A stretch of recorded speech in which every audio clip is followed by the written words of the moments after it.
Drip मधून सोडल्यापेक्षा direct drenching केली तर ड्रिंचिंगच करायची. नाही मॅन्युअली ड्रिप मधून नाही सोडल्या नाही ड्रिप मधूनच सोडा, ड्रिप मधूनच काम होऊन जाते. कशाला मॅन पॉवर लावता, काही गरज नाही. काहीच गरज नाही ना, ते ओढून घेते. हा हा ड्रिंचिंग म्हणजे काय होईल माहिती आहे का, झाड लहान आहे ना, मूळ इथपर्यंत पोहोचले नाही नाही नाही नाही इथंही पाणी टपक. तसंही खोळाजवळ जाण्याचं काही गरज नाही तुम्हाला.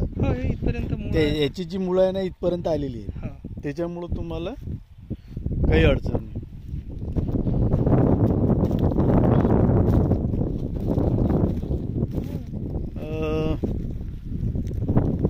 राठोड साहेब, किती एकर आहे आता हे तुमचे पेरू? 2 एकर आहे. 2 एकर आहे. कोणती व्हेरायटी लावलेली आहे? Pink Taiwan.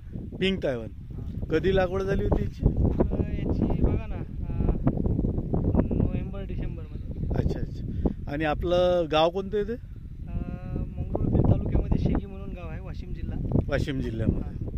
आणि आज आपण तुमच्या शेतामध्ये प्रत्यक्ष आलेलो आहे, राजनेकर साहेब आणि टोपले साहेब. ठीक आहे. आणि छान बसला प्लॉट, काही अडचण नाही.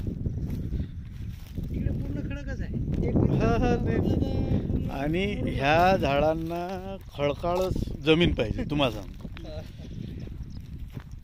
खळखळ जमीन महत्वाची आहे, त्याच्यातच झाड चांगलं बनतं.